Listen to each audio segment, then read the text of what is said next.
Episode की शुरुआत में हम किमजंग को देखते हैं जो यूरी के घर पे सो के उठा था। वो बाहर देखता है तो यूरी काम में बिजी दिखती है। वो मन में सोचता है ये कितनी प्रिटी है। असल में यूरी अपने और किमजंग के रिलेशनशिप के लिए एग्रीमेंट तैयार कर रही थी, जिसमें उसने उनके प्राइवेट लाइफ के लिए भी बहुत डिटेल्स में बहुत कुछ लिखा था। जब वो किमजंग को पढ़ के सुनाने लगती है तो वो एम्बैरेस होने लगता है और मन में कहता है पर ये पागल है, पूरी पागल। यूरी कहती है वो उसके साथ बहुत लंबे समय तक खुश रहना चाहती है, इसलिए पहले ही सब कुछ डिस्कस कर लेना चाहती है। किमजंग और यूरी प्यार में तो थे ही, साथ में बहुत खुश थे और बस अपनी ही धुन में लगे रहते थे। ये बिल्कुल भी नहीं देख रहे थे कि उनकी वजह से कोई अनकंफर्टेबल तो नहीं हो रहा। आखिर बाकी लोगों से रहा नहीं जाता और वो लोग सीधे से बोल देते हैं कि तुम लोग इतना पीडीए करना बंद करो। दोनों बहुत हैरान होते हैं कि बाकी लोगों को उनके रिलेशनशिप के बारे में कैसे पता चला। उन लोगों ने तो सीक्रेट रखा था। अगले सीन में हम देखते हैं कि एक बच्ची कैफे में आती है जिसका नाम येसुल होता है। यूरी येसुल की मॉम को अपने पहले केस से जानती थी और तब से ही उनका कैफे में आना जाना था। यूरी येसुल से पूछती है कि वो इतनी रात को अकेली कैसे आ गई, तो येसुल कहती है कि शायद उसकी मॉम मरने वाली है। वो हर दिन रात में उल्टी करती है और अकेले में रोती रहती है। येसुल ये सब बताते हुए रोने लग जाती है तो यूरी उसे समझाती है कि उसकी मॉम को कुछ नहीं होगा। यूरी फिर येसुल की मॉम सोंगवा को कॉल करती है जो हर तरफ उसे ढूंढ रही थी। वो कैफे आकर येसुल पे बहुत गुस्सा करती है कि तुम बिना बताए अकेली यहाँ क्यों आई, मैं कितना टेंशन में थी। सोंगवा घर आकर यूरी की बात याद करती है। यूरी ने कहा था कि अगर उसकी लाइफ में कोई प्रॉब्लम हो तो वो आकर उससे बात कर सकती है। अगले दिन सोंगवा यूरी के पास आकर बहुत रोने लगती है। यूनगैंग बाहर खड़ा परेशान हो रहा था क्योंकि वो काफी समय से सोंगवा को पसंद करता था। सोंगवा बताती है कि सब कुछ 1 साल पहले शुरू हुआ। वो एक पॉलिटिशियन चोई की असिस्टेंट का काम करती थी। चोई ने पहले उसके कंधे को हाथ लगाया, फिर हाथ को, फिर गला और फिर तो हर जगह टच करने लगा था। उसे वो जॉब बहुत मुश्किल से मिली थी, इसलिए वो सब चुपचाप सहती चली गई। पिछले वीक चोई ने उसे एक जगह बुलाया था जहाँ वो दूसरे लोगों के साथ पार्टी कर रहा था। वहाँ वो सबके सामने सोंगवा के कपड़े खोलने लगा था। सोंगवा खुद को बचाने के लिए उसे धक्का देती है तो वो उसे एक थप्पड़ मारता है। वहाँ मौजूद सब लोग उस पे हंस रहे थे। सोंगवा कहती है कि उसने भूलने की बहुत कोशिश की पर वो भूल नहीं पा रही है। जब भी वो अकेली होती है तो उसे चोई के परफ्यूम की स्मेल आती है और उसे उल्टी जैसा लगने लगता है। यूरी पूछती है कि बाय चांस उसके पास कोई एविडेंस या प्रूफ है क्या, तो सोंगवा मना करती है।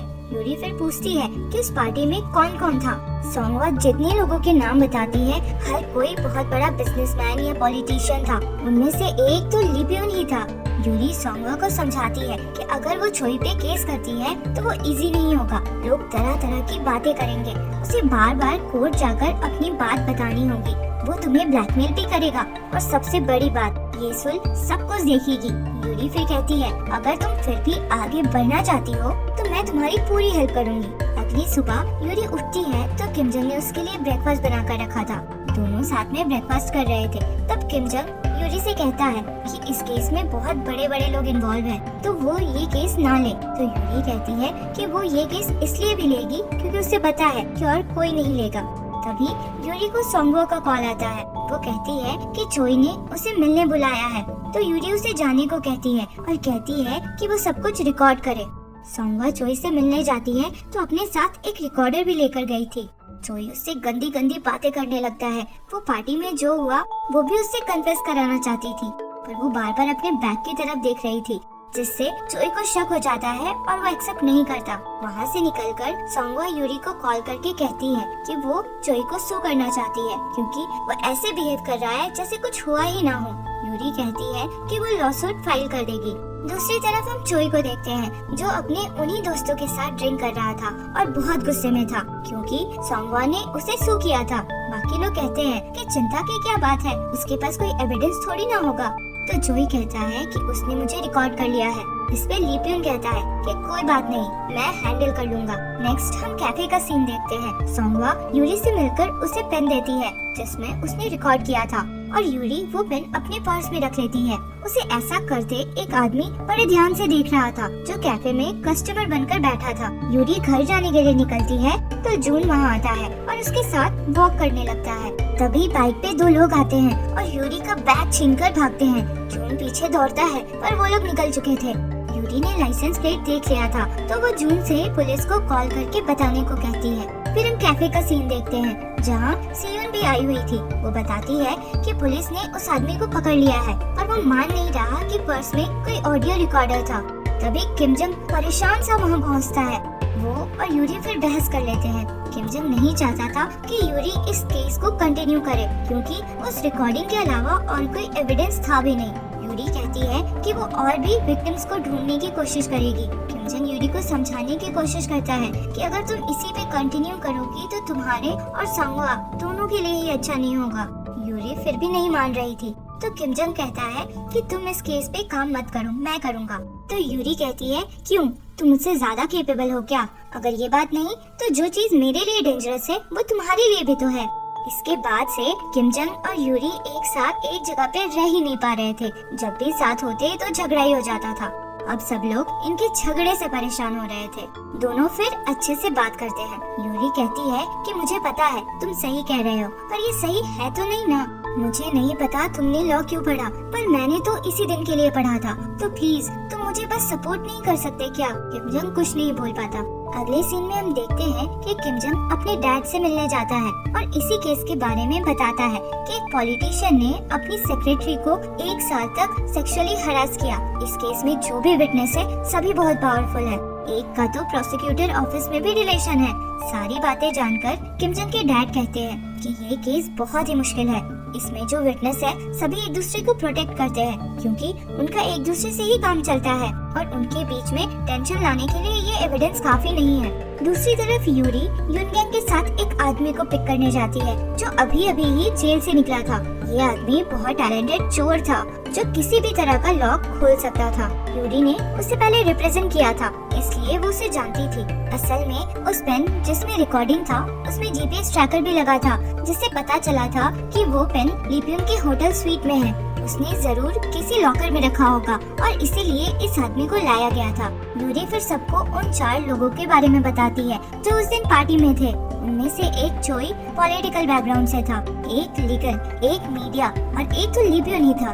तभी किम जंग भी वहाँ पहुँचता है और सबको बताता है कि उन चारों का ग्रुप लिपियन ने बनाया था 2 साल पहले किसी बिल को पास कराने के लिए। अब यहाँ ये जानना बहुत जरूरी है कि ये लोग चोई को बचाने के लिए किस हद तक जाएंगे। अगर ये लोग उसे बचाने में लग गए तो हमारे लिए बहुत मुश्किल हो जाएगा, भले हम जीते या हारे। चोई ने औरतों के लिए एक चैरिटी इवेंट ऑर्गेनाइज किया था, वहाँ वो स्पीच देने वाला था। ये लोग उसी दिन का प्लान बनाते हैं। प्लान के हिसाब से लिपियन जब होटल से निकलता है तो किम जंग और यूरी टूरिस्ट बनकर उसी होटल में जाते हैं और लिपियन के फ्लोर में ही स्वीट लेते हैं।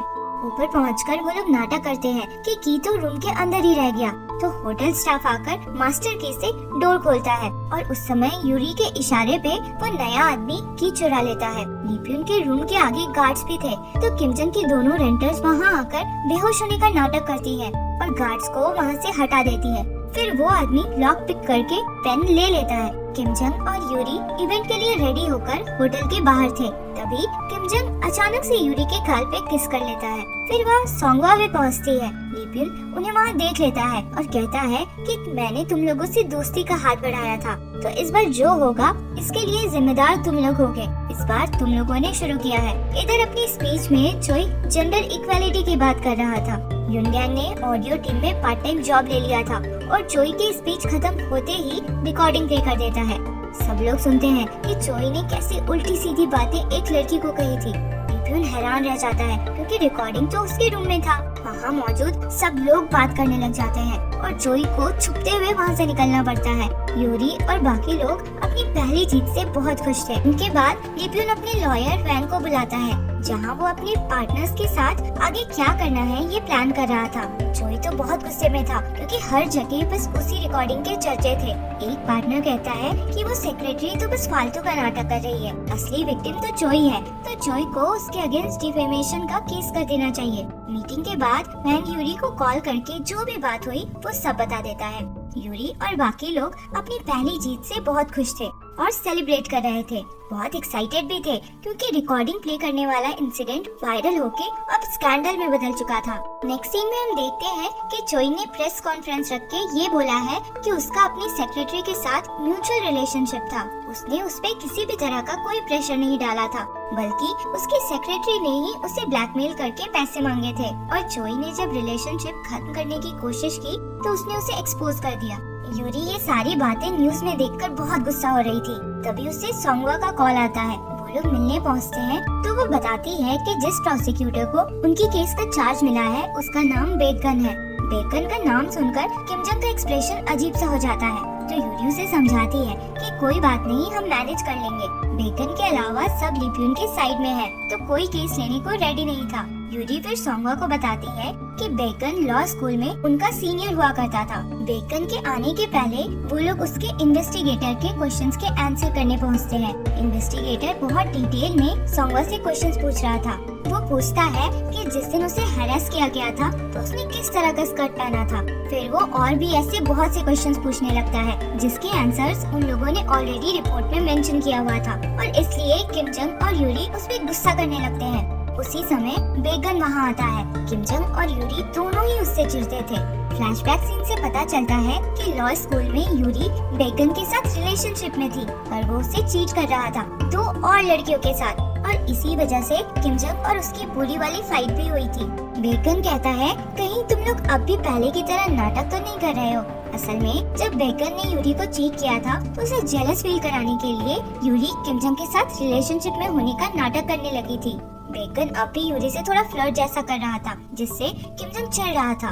यूरी लास्ट में कहती है कि पुरानी बातें भूलकर हमें केस पर ध्यान देना चाहिए। बेकन कहता है कि अभी की सिचुएशन में चोई को प्रोसिक्यूट करने का मतलब नहीं है, क्योंकि इस केस में वैसा कोई सॉलिड एविडेंस नहीं है। तो यूरी कहती है कि वो इसकी फिक्र ना करे, वो एविडेंस लेकर आएगी। उसी समय किमजंग को उसके नाना यानी चेयरमैन किम का मैसेज आता है कि वो उससे मिलना चाहते हैं। किमजंग मिलने पहुंचता है तो वहाँ उनकी जगह एक लड़की पहुंचती है। फिर किमजंग को पता लगता है कि ये असल में एक ब्लाइंड डेट था, तो वो सॉरी बोल के तुरंत वहाँ से निकल जाता है। वहाँ से वो सीधे चेयरमैन के पास जाता है। तो वो कहते हैं कि वो लड़की एक बड़े बिजनेसमैन की बेटी है, अगर वो नहीं पसंद तो कोई दूसरी देख लेना, कोई भी एक्सेप्ट वो लॉयर लड़की। चेयरमैन का मतलब यूरी से था। किमजंग कहता है कि वो किसे डेट करेगा किसे नहीं वो उसका अकेले का डिसीजन है। चेयरमैन कहते हैं कि कैफे चलाने वाली लड़की तुम्हारे स्टेटस की नहीं है, तुम्हें अपने स्टेटस की लड़की ढूंढनी चाहिए। किमजंग ये सुनकर वहाँ से उठकर निकल जाता है। वहाँ से निकलकर किमजंग एक ज्वेलरी स्टोर जाता है और एक एंगेजमेंट रिंग सेलेक्ट करता है। फिर वो अपने दोस्त को रिंग दिखाकर बताता है कि ये केस खत्म होने पे वो यूरी को प्रपोज करेगा। इधर यूरी सोंगवा से आकर मिलती है, जिसने एक रेस्टोरेंट में काम पकड़ा हुआ था। यूरी बताती है कि वो सोंगवा के सारे कलीग से जाकर मिली थी, पर कोई भी चोई के अगेंस्ट आने को रेडी नहीं था। सोंगवा कहती है कि कोई बात नहीं, अगर कोई भी उसके हेल्प के लिए नहीं आया तो भी उसे अफसोस नहीं, क्योंकि एटलीस्ट वो कोशिश तो कर रही है। किमजंग घर आकर रिंग देखता है, फिर यूरी के साथ बिताए कुछ मोमेंट्स को याद करता है और यूरी को प्रपोज करने के लिए प्लान लिखने बैठ जाता है। नेक्स्ट सीन में हम यूनग्यान और जून को देखते हैं, जो ली नाम के एक आदमी से मिलने आए थे, पर वो आदमी उनके मुंह पे दरवाजा बंद कर देता है। बाहर खड़े होकर जून एक स्टोरी बताता है कि जब वो मिलिट्री में था तो उसका एक सुपरवाइजर उसे गलत तरह से टच करता था। इतना सुनकर ली दरवाजा खोलता है और पूछता है कि उस सुपरवाइजर का क्या हुआ। तो जून कहता है कि उसने उसके अगेंस्ट कंप्लेन किया, तो उसे देखकर कुछ और भी लोग सामने आए और फाइनली उस सुपरवाइजर को पनिश किया गया। ली फिर यूरी और किमजंग से मिलने पहुंचता है और बताता है कि एक टाइम पे वो भी चोई के लिए काम करता था। चोई उसे भी सोंगवा की तरह सेक्सुअली हैरेस किया करता था। ली कहता है कि उसके पास कोई एविडेंस नहीं है, उसने बस सब कुछ अपने डायरी में लिखा हुआ है। यूरी कहती है कि अगर उसने उसी दिन सब कुछ डायरी में लिखा था तो डायरी ऐसे एविडेंस यूज किया जा सकता है। तभी सोंगवा वहाँ रोते हुए पहुँचती है। वो बहुत इमोशनल थी क्योंकि अब तक वो खुद को इन सब में अकेला महसूस कर रही थी, पर ली के सामने आने पे उसे हिम्मत मिली थी कि कोई और भी है जो चोई के अगेंस्ट सामने आने को रेडी है। फिर सब लोग प्लान डिस्कस करते हैं। यूरी कहती है कि पहले तो वो लोग ली को इंटरव्यू दिलवाएंगे। उनका मेन गोल ये रहेगा कि चोई के पार्टनर्स जो उस दिन पार्टी में थे वो उसे सपोर्ट ना करे, क्योंकि तभी वो लोग चोई को जेल भिजवा पाएंगे। नेक्स्ट सीन में किमजंग बेगन से जाकर मिलता है और उसे समझाने लगता है कि अगर कभी वो पॉलिटिक्स में जाना चाहता है तो ये केस उसके लिए बहुत सही है। उसे चोई के अलावा उसके पार्टनर्स को भी प्रोसिक्यूट करना चाहिए। सोंगवा इस केस में बस विक्टिम नहीं है, वो विटनेस भी है। उसने पार्टी में देखा था कि वो लोग किस तरह की इलीगल एक्टिविटीज कर रहे थे। दूसरी तरफ वैंग लीपियन को एडवाइस देता है कि उसे कुछ समय के लिए चोई से दूरी बनाकर रहनी चाहिए। फिर वो कहता है कि वो इस केस में काम नहीं करना चाहता है। तो लीपियन कहता है कि ठीक है, तुम्हें इस केस में काम नहीं करना है तो मत करो, तुम यूरी के पीछे जाओ। मैंने उसे अब तक छोड़ रखा था पर वो मेरा बस काम बिगाड़ ही रही है, तो तुम उसका लाइसेंस परमानेंटली सस्पेंड करा दो या किसी तरह उसे फंसाकर जेल ही भिजवा दो। वैंग मना करता है कि वो ये सब नहीं कर सकता, तो लीपियन उसे मारता है। वैंग फिर रोते हुए यूरी को कॉल करता है और कहता है कि वो लीपियन के अगेंस्ट जाने के लिए रेडी है। किम जंग और यूरी फिर वैंग की हेल्प से चोई के एक पार्टनर से मिलते हैं जो एक मीडिया कंपनी का सीईओ था। वो लोग बताते हैं कि सोंगवा के अलावा एक और विक्टिम है जो पब्लिकली इंटरव्यू देने वाला है। दोनों इनडायरेक्टली सीईओ को समझा देते हैं कि अगर वो चोई को सपोर्ट करता रहा तो उसके लिए कॉम्प्लिकेशंस बढ़ जाएंगे। सीईओ फिर लीपियन और एक और पार्टनर से मिलकर डिस्कस करता है कि ये केस तो हमारे लिए बहुत मुसीबत बनती जा रही है। उन्हें पता नहीं था पर उनके टेबल पर एक रिकॉर्डिंग डिवाइस लगा था जो फिर चोई को भेज दिया जाता है। चोई जब वो रिकॉर्डिंग सुनता है तो उसे पता चलता है कि उसके पार्टनर्स आपस में बात कर रहे थे कि चोई तो फंस चुका है, अगर हम उसके साथ रहे तो हम भी फंस जाएंगे, हम पे इन्वेस्टिगेशन ना हो इसके लिए हमें उससे दूर हो जाना चाहिए। रिकॉर्डिंग सुनकर चोई बहुत गुस्सा होता है और जाकर चेयरमैन से मिलता है और कहता है कि मैंने दोहान कंस्ट्रक्शन के लिए इतना कुछ किया है, फिर लीपियन मेरे साथ ऐसा कैसे कर सकता है। चेयरमैन कहते हैं कि तुम्हारे लिए ये सही होगा कि तुम अपना क्राइम और पनिशमेंट दोनों एक्सेप्ट कर लो, फिर जब तुम बाहर आओगे तो मैं तुम्हारी हेल्प करूंगा। चेयरमैन फिर कहते हैं कि तुम्हें लीपियन को भी रास्ते से हटाना होगा और उसे एक पेन ड्राइव देते हैं। चोई जब लौट रहा था तो यूरी सीयोन के साथ आती है और उसे साथ में पुलिस स्टेशन चलने को कहती है। चोई पुलिस स्टेशन जाकर सब कुछ कन्फेस कर लेता है, सोंगवा और ली दोनों के एक्यूजेशंस को, और फिर सियोन को वही वाला पेन ड्राइव देता है और कहता है कि कहानी तो अब शुरू हो रही है। इधर लीपियन को पता चलता है कि चोई ने पुलिस स्टेशन जाकर सब बता दिया है, सिर्फ अपने बारे में नहीं बल्कि उन सब के बारे में। लीपियन और बाकी विटनेस अब आपस में ही लड़ने लगे थे और एक दूसरे को ब्लेम कर रहे थे। अगले दिन किम जंग, यूरी और बाकी लोग न्यूज देख रहे थे जिसमें बताया जा रहा था कि चोई ने अपने सेक्सुअल हरासमेंट चार्जेस पे कन्फेस कर लिया है और साथ में पुलिस को कुछ एडिशनल इंफॉर्मेशन मिली है जिसके बेसिस पे प्रोसिक्यूशन ने बड़ा इन्वेस्टिगेशन लॉन्च किया है। बेकन फिर प्रेस कॉन्फ्रेंस ऑर्गेनाइज करता है जिसमें वो कहता है कि उन्हें पता चला है कि दोहान कंस्ट्रक्शन के सीईओ ली प्यून ने बहुत से लोगों को अपने विला में इनवाइट किया था। वहाँ उसने उन्हें रिश्वत और प्रोस्टिट्यूट्स ऑफर किया था। वो प्रॉमिस करता है कि वो लोग इस केस को अच्छे से इन्वेस्टिगेट करेंगे। ये सब देखकर सब लोग बहुत खुश हो जाते हैं। किम जंग फिर यूरी को डेट पे चलने का पूछता है। किम जंग इस डेट पे ही यूरी को प्रपोज करने का प्लान बना रहा था। वो उसे एक रेस्टोरेंट ले जाता है जहाँ वो डेजर्ट के थ्रू उसे प्रपोज करने वाला था, पर डेट के दौरान यूरी रैंडमली कहती है कि वो उनके अभी वाले रिलेशनशिप से बहुत खुश है और उसे कुछ भी चेंज नहीं करना चाहती। यूरी की ऐसी बातें सुनकर किम जंग नर्वस हो जाता है और अपना प्रपोजल प्लान ड्रॉप कर देता है। दूसरी तरफ ली प्यून का आदमी उसे कुछ फोटोज दिखाता है जिसमें चोई चेयरमैन से मिलने गया था। फोटोज देखकर ली प्यून समझ जाता है कि उसके डैड ने ही चोई को उसके अगेंस्ट एविडेंस दिया था। ये जानने के बाद वो अपने डैड से मिलने पहुंच जाता है। इधर वापस आकर यूरी कहती है कि आज वो थोड़ा अजीब सा बिहेव कर रहा है। किम जंग कहता है कि वो उसको लेकर बहुत सीरियस है, पर उसे नहीं लगता कि यूरी वैसा सोचती है। तो यूरी माफी मांगती है और कहती है कि वो थोड़ी डिस्ट्रैक्टेड थी, वो भी उतनी ही सीरियस है जितना कि वो है। तो किम जंग फिर अपने पॉकेट से रिंग निकालकर यूरी को शादी के लिए प्रपोज करता है। प्रपोजल से यूरी बहुत हैरान थी। कुछ मिनट्स तक तो वो कुछ बोल ही नहीं पाती, फिर सॉरी कह देती है। अब हैरान होने की बारी किम जंग की थी। उसने यूरी से ऐसा रिस्पांस एक्सपेक्ट नहीं किया था। यूरी एक्सप्लेनेशन देने लगती है कि ये सब बहुत जल्दी हो रहा है। यूरी की बातों से लग रहा था कि वो शादी के ही अगेंस्ट थी। यूरी किम जंग को समझाने लगती है कि शादी का कॉन्सेप्ट शुरू हुआ था जब लोग 50 साल तक ही जिंदा रहते थे, पर आजकल तो लोग 100 साल तक भी जिंदा रह जाते हैं। तो ऐसे में शादी कंटिन्यू रखना बहुत मुश्किल हो गया है। अब देख लो, इसलिए तो इतने डिवोर्स होने लगे हैं। यूरी फिर कहती है और सबसे जरूरी बात ये है कि मैं अभी तुम्हारी फैमिली की फैमिली बनने को रेडी नहीं हूँ। दूसरी तरफ लीप्यून चेयरमैन के कमरे में पहुंचा हुआ था, क्योंकि उसे पता चल गया था कि उसके डैड ने ही उसके अगेंस्ट एविडेंस दिया था। चेयरमैन उसे वहां देखकर थोड़ा डरते हैं और बाहर जाने की कोशिश करते हैं, पर लीप्यून उन्हें जाने नहीं देता। दोनों की आपस में बहुत बहस होने लगती है और गुस्से में लीप्यून अपने डैड का गला दबा के मारने लग जाता है। वो तो मार ही डालता, पर समय रहते उसका बॉडीगार्ड और चेयरमैन के स्टाफ वहां पहुंचकर उसे रोक देते हैं और चेयरमैन को बचा लेते हैं। नेक्स्ट सीन में हम देखते हैं कि किम जंग और यूरी न्यूज में देखते हैं कि लीप्यून का कुछ पता नहीं है, वो भाग चुका है और पुलिस उसे हर जगह ढूंढ रही है। तभी लीप्यून का लॉयर और यूरी का पुराना बॉस हुआंग वहाँ आता है। वो बहुत ज्यादा घबराया हुआ था क्योंकि लीप्यून गायब था। उसे डर था कि लीप्यून जैसा साइको जरूर उनके पीछे आएगा। किम जंग और यूरी भी थोड़ा टेंशन में आ जाते हैं। किम जंग फिर दोहान में काम करने वाले एक आदमी से मिलता है और उसे पता चलता है कि लीप्यून का फोन पिछली रात चेयरमैन के घर में ऑन हुआ था। रात में इमरजेंसी सर्विसेज चेयरमैन के घर पे भेजे गए थे और अब वो हॉस्पिटल में है।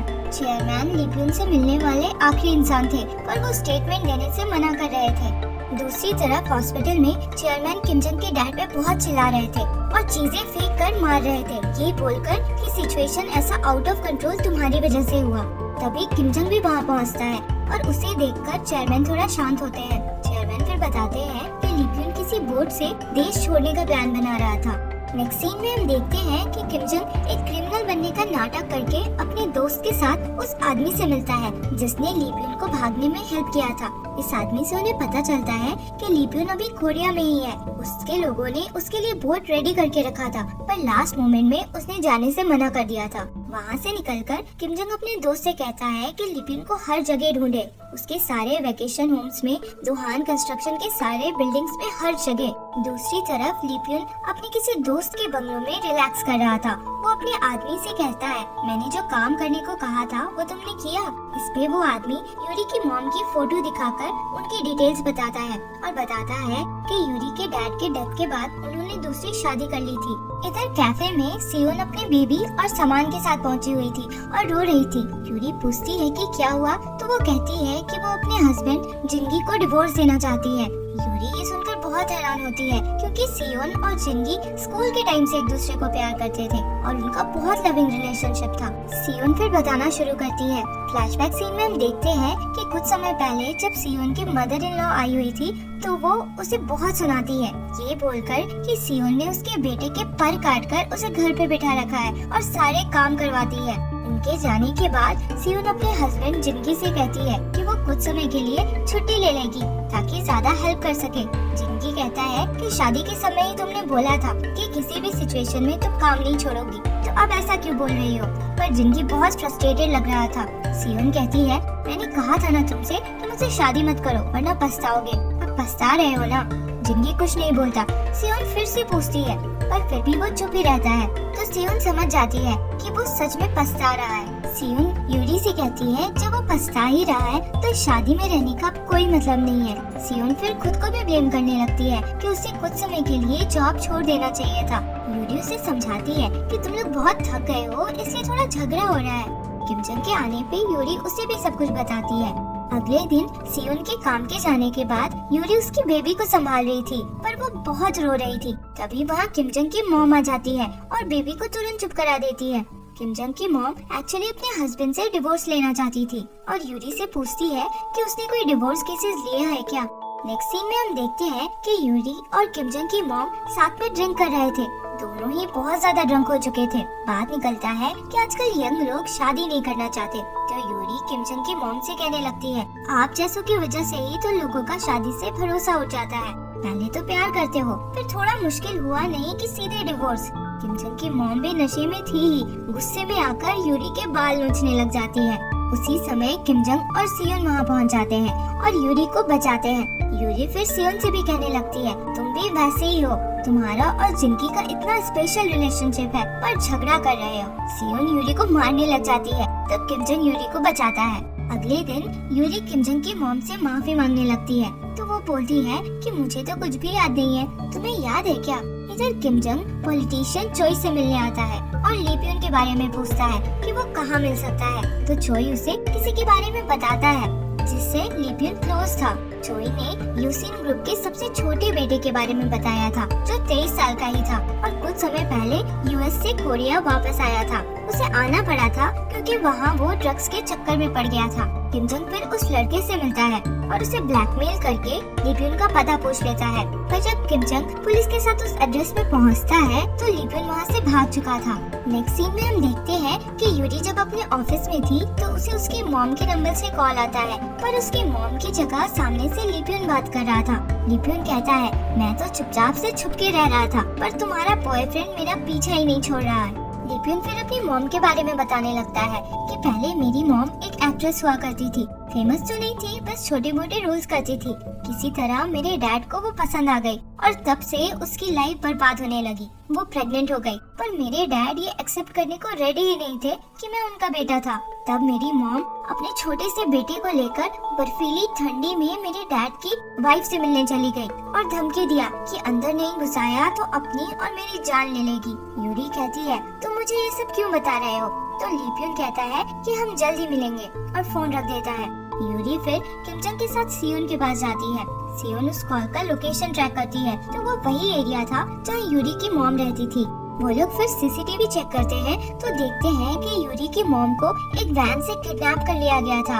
यूरी ये देखकर बहुत ज्यादा डर जाती है तो किम जंग उससे प्रॉमिस करता है कि वो किसी भी हालत में उसकी मॉम को ढूंढ निकालेगा। किम जंग पुलिस स्टेशन से बाहर निकलता है तो उसे लिपियन का कॉल आता है। वो कहता है कि अगर तुम यूरी की मॉम को ढूंढना चाहते हो तो तुम्हें अकेला आना होगा। किम जंग लिपियन के बताए जगह पे अकेला पहुंचता है तो लिपियन हंसता है कि तुम तो बड़े बेवकूफ हो जो सच में अकेले आ गए। किम जंग कहता है कि वो यूरी की मॉम को जाने दे, वो कुछ भी करने को रेडी है। लिपियन किम जंग को एक पंच मारता है, फिर दूसरा। किम जंग रिस्पॉन्ड नहीं कर रहा था तो लिपियन मारता चला जाता है। दूसरी तरफ यूरी की मॉम अब भी उसी वैन में थी जिसमें से उन्हें किडनैप किया गया था।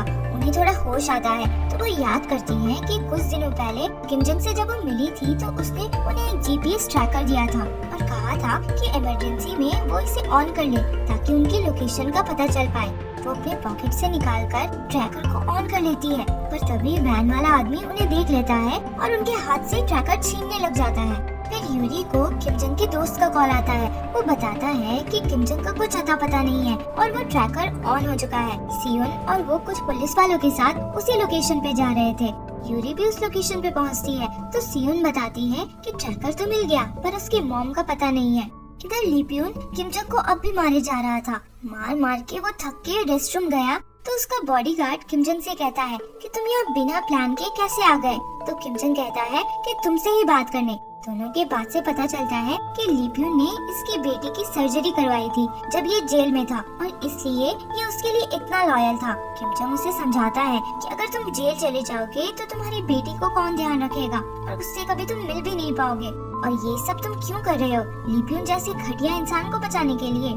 बॉडीगार्ड फिर यूरी की मॉम को जहाँ रखा है वहाँ का एड्रेस बता देता है, जो किम जंग अपने दोस्त को टेक्स्ट कर देता है। यूरी पुलिस वालों के साथ उसी जगह पर पहुंचकर अपनी मॉम को ढूंढने लग जाती है और फाइनली उसकी मॉम एक फ्रीजिंग कंटेनर से मिल जाती है और उन्हें एम्बुलेंस से हॉस्पिटल भेजा जाता है। सियोन यूरी को बताती है कि लिपियन ने किम जंग को हॉस्टेज बनाकर रखा हुआ है। पुलिस वहाँ पहुँच चुकी है पर वो यूरी को बुला रहा है। यूरी उस जगह पे पहुँचती है तो देखती है कि लिपियन किम जंग के गर्दन पे चाकू टिकाए हुए था। यूरी को देखकर उसे बुलाता है। किम जंग यूरी को मना करता है तो लिपियन उसे जोर से मारता है। यूरी धीरे धीरे लिपियन की तरफ जाती है। लिपियन उस पे पागलों की तरह चिल्ला रहा था क्योंकि उसका प्लान था कि वो यूरी से कहेगा कि वो अपनी मॉम या किम जंग में से किसी एक को चूज करे, पर उसके बॉडीगार्ड ने उसे धोखा दे दिया।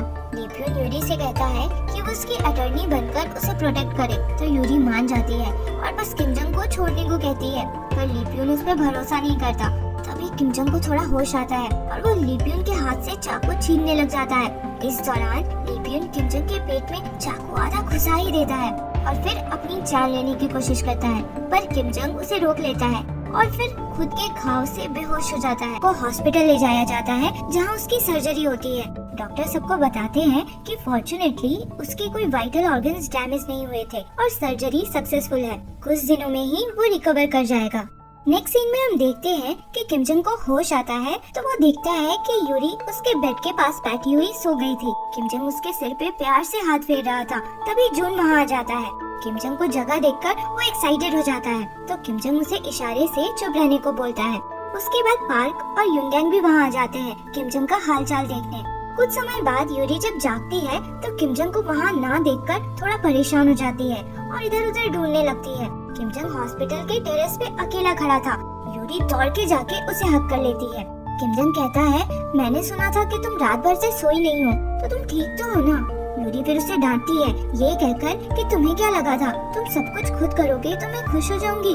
तुम्हें क्या लगा था मेरी मॉम को बचाने के लिए मैं बस थैंक यू बोलूंगी? तुम्हें पता नहीं है क्या कि तुम दर्द में होते हो तो मुझे ज्यादा दर्द होता है। किम जंग फिर वापस अपने रूम आता है तो उसके मॉम डैड वहीं पे थे। उसकी मॉम बहुत गुस्से में थी और उसे बहुत डांटती है क्योंकि उसने अब तक उन्हें बताया नहीं था कि वो हॉस्पिटल में है। रूम के बाहर सियोन और जिनगी भी आपस में झगड़ा कर रहे थे। जिनगी चाहता था कि सियोन घर वापस आ जाए पर सियोन अभी रेडी नहीं थी। नेक्स्ट सीन में हम देखते हैं कि यूरी, सियोन और किम जंग की मॉम दोनों को बैठाकर समझाती है क्योंकि दोनों ही डिवोर्स के बारे में सोच रहे थे। यूरी कहती है कि उसकी आदत है कि वो केस को कोर्ट पे पहुंचने से पहले उसे सॉल्व करने की कोशिश करती है। सियोन को अपनी मदर इन लॉ की बातों का बहुत बुरा लगा था और उसे लगने लगा था कि उसकी वजह से उसके हस्बैंड को सारा काम करना पड़ता है और वो अपने रेस्टोरेंट में ध्यान भी नहीं दे पाता। यूरी और किम जंग की मॉम सियोन को कन्विंस करते हैं कि वो जिंगी से फेस टू फेस मिलकर अपनी बात बताए। सियोन और जिंगी मिलते हैं, बात करते हैं, एक दूसरे से माफी मांगते हैं। जिंगी कहता है कि उसे अपनी बेटी के लिए काम करने में कोई प्रॉब्लम नहीं है। उसे उसके लिए खाना बनाकर जितनी खुशी होती है उतना अपने रेस्टोरेंट में बनाकर नहीं होती। दोनों अपने सारे इश्यूज सॉल्व करके हक करते हैं।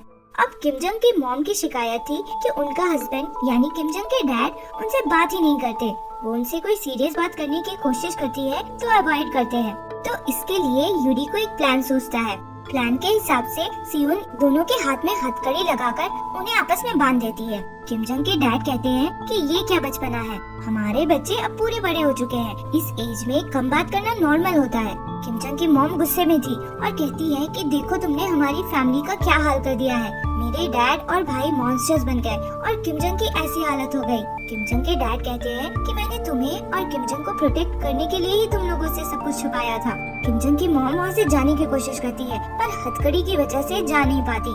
नेक्स्ट सीन में वो यूरी को बताती है कि वो अब समझ चुकी है कि किम जंग के डैड उनसे बात क्यों नहीं करना चाहते थे। असल में वो बहुत गिल्ट में थे। उन दोनों को बचाने के लिए उन्होंने अपने प्रिंसिपल्स के अगेंस्ट चीजें करी और इस वजह से वो उन्हें फेस नहीं कर पाते थे। फिर वो कहती है कि कुछ समय तक वो लोग अलग रहने वाले हैं, तब तक जब तक वो लोग एक दूसरे को हैप्पीली न फेस करने लगे। सीन शिफ्ट होता है और हम यूरी को उसकी मॉम के साथ देखते हैं। वो अपनी मॉम को बताती है कि किम जंग ने उसे प्रपोज किया था पर उसने मना कर दिया। उसकी मॉम हैरान होकर रीजन पूछती है तो यूरी कहती है कि अभी तो हम एक दूसरे से प्यार करते हैं पर कुछ समय बाद चीजें बदल सकती हैं। यूरी की मॉम उसे समझाती है कि कुछ भी हमेशा सेम नहीं होता, साथ में हमेशा खुश रहना जरूरी नहीं होता, साथ जरूरी होता है, सुख में भी और दुख में भी।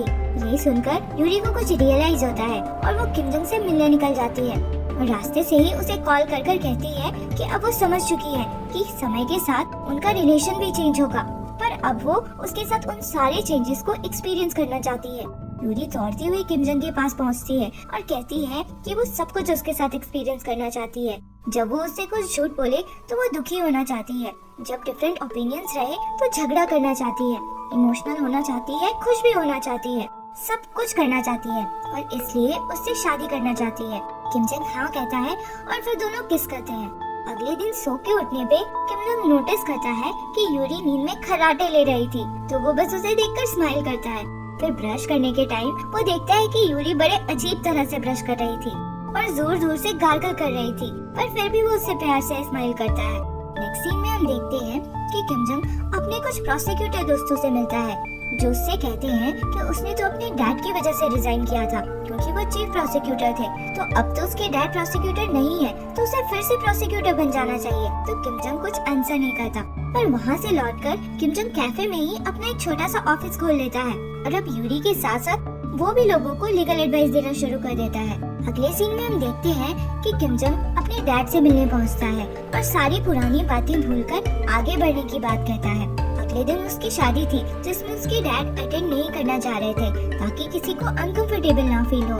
पर किम जंग कहता है कि अगर वो नहीं आएंगे तब उसे ज्यादा अनकंफर्टेबल फील होगा। फिर हम वेडिंग डे का सीन देखते हैं। यूरी बहुत नर्वस हो रही थी तो सियोन उसे शांत करती है। हम देखते हैं कि यूरी के सारे पुराने केसेस के क्लाइंट्स उसका वेडिंग अटेंड करने पहुंचे थे और सारे के सारे बहुत खुश लग रहे थे। पहले किम जंग की एंट्री होती है और फिर हमारी ब्राइड यूरी आती है। वो थोड़ी लेट थी तो दौड़ते हुए पहुंचती है और फाइनली दोनों की शादी हो जाती है। लास्ट सीन में हम देखते हैं कि कैफे में भीड़ लगी हुई थी और जो लोग लीगल कंसल्टेशन के लिए आते थे उन्हें 2 ऑप्शन मिलते थे, स्वीट या स्पाइसी। स्वीट मतलब यूरी क्योंकि वो बहुत प्यार से अपने क्लाइंट से बात करती थी, और स्पाइसी मतलब किम जंग जो बस टू द पॉइंट बात करता था। और जो भी क्लाइंट मेंटली थोड़े डिस्टर्ब्ड होते थे उन्हें वो लोग डॉक्टर पार्क के पास कंसल्टेशन को भेजते थे। और जिन लोगों को डिटेक्टिव की जरूरत पड़ती थी उन्हें किम जंग के दोस्त के पास, जिसने उसी बिल्डिंग में ऑफिस खोल रखा था। किम जंग और यूरी को उनका हैप्पीली एवर आफ्टर मिल चुका था और ये ड्रामा यहीं खत्म होता है।